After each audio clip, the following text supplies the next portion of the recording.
Good morning, everyone. We're so glad that you're here to join us. This is Carolyn Zachary with the California Department of Education in the Career Technical Education Administration and Management Office. We have many of us here in the room today, so I'm going to just let them all pipe in and introduce themselves, and then we'll look at the agenda and we'll get started. So we'll start at the very end of our table so you know who's in the room today. Christy Gardner. Hi, everyone. Assam Zaria. Mary Gallant. Hello. Hey, guys, it's Jeff Bello. And Mike Hartley. And Lori Sue, who just walked in as well, one of our analysts. Next slide. I'm doing the slides. Assam is doing our slides today. We're trying to get it to go, so. All right. So we're going to be talking today about the Perkins funding requirements and how they relate to the application, as well as the new federal requirements and how those relate to the application. We'll give you a couple updates on state CTE issues, and Hussam is also going to walk us through the Perkins Grant Management System. I am going to have to be leaving the room around 10, and Jeff and Christy and Mary will all chime in and take over from there. So let's start with a few of the state updates before we move into the application. So a couple of things you should know is that, one, we do have some new federal regulations that are going into effect starting July 1st. It's the new EDGAR. On this slide, you can see the links where you can download that. We'll be talking about how those will affect your grants and some of the way that we do business.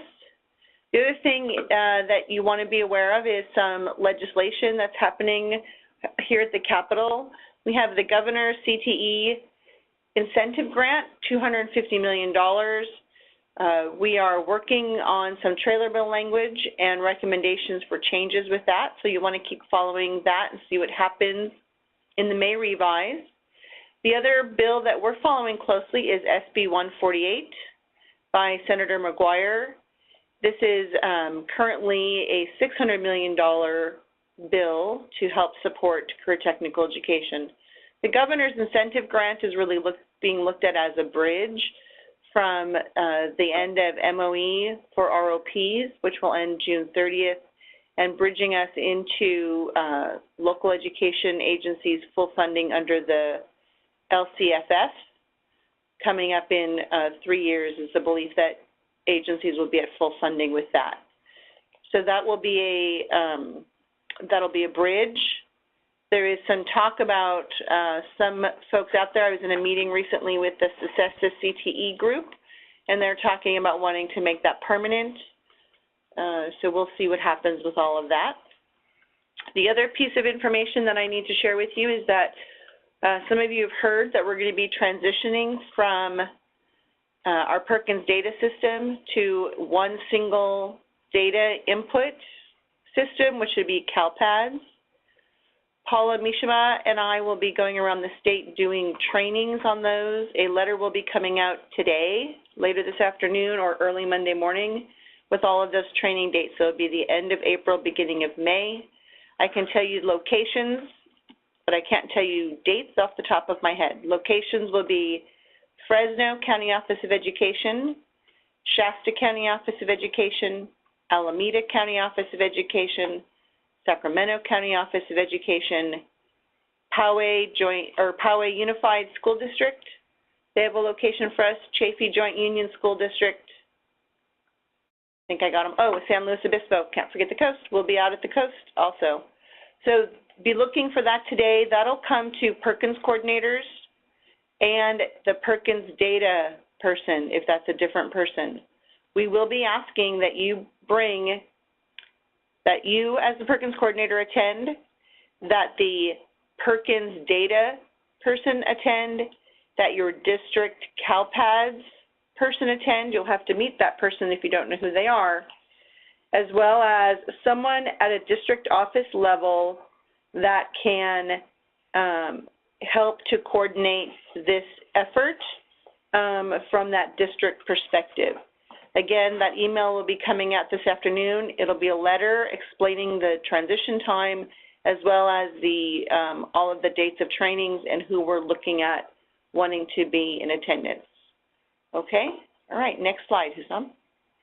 Okay, as I said, we have a new EDGAR. This will affect all of our grant programs beginning July 1, 2015. Next slide. There's a real change in focus on the new regulations. They're really looking at outcomes and performance metrics, as well as risk assessments. Risk assessment is going to change how we select agencies for federal program monitoring. Each of our federal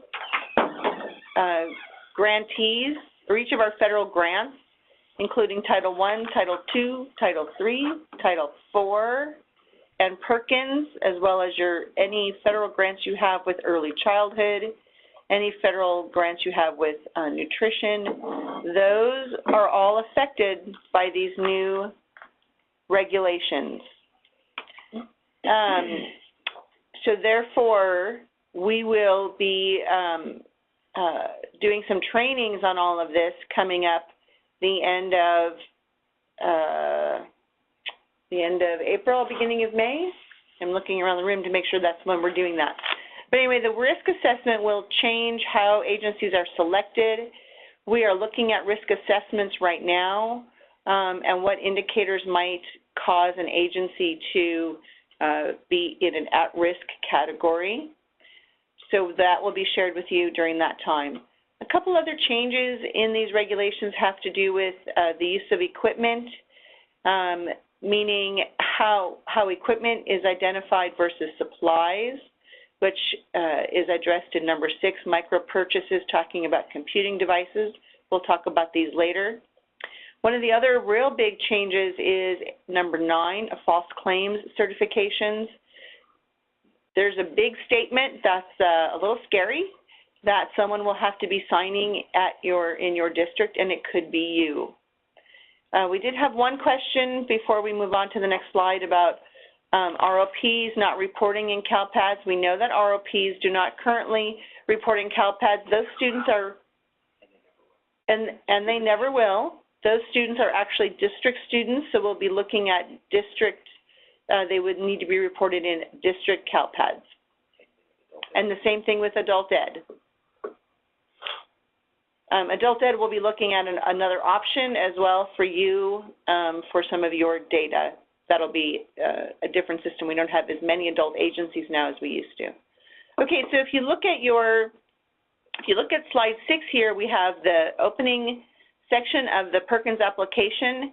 A couple of things I want to make you aware of in this is, Hussam, if you go to the next slide, is this notion of your application needs to be substantially approvable before you can obligate your funds.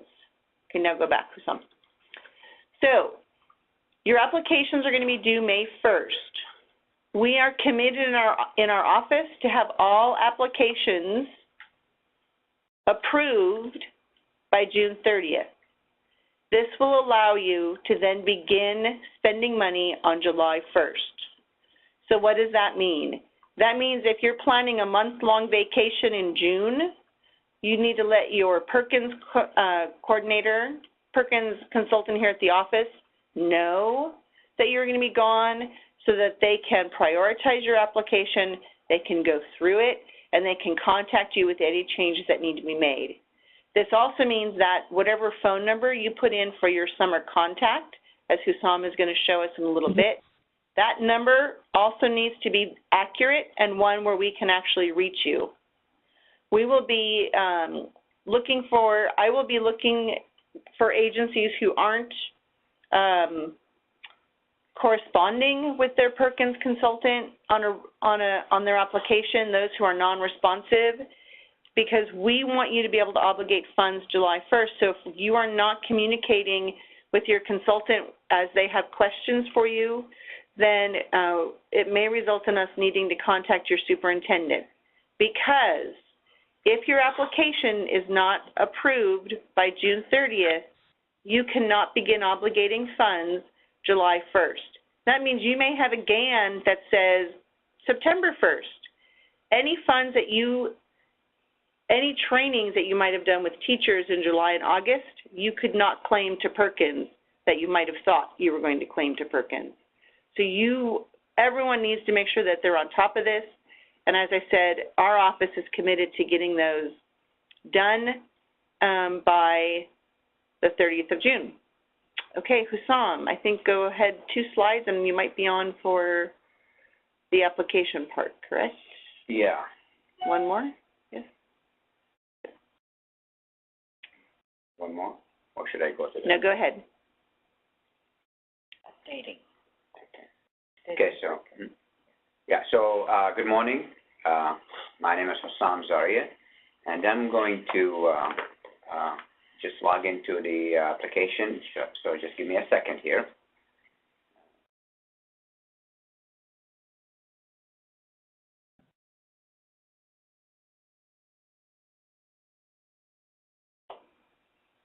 After you log into the system, you will select the year, and then you will select the LEA. Most of you have only one LEA, so you will see only your district in the drop-down box.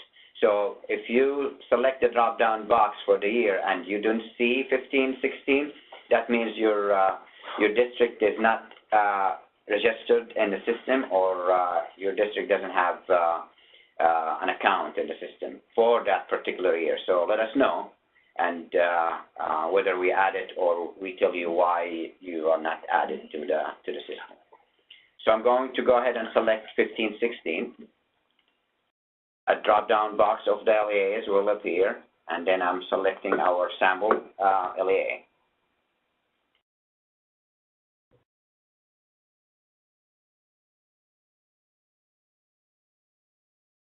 This will take us to the LEA profile. In the LEA profile, you'll see first on the top of every page in the application, you'll see this box, which show you the allocation amount, whether you're under budget or over budget.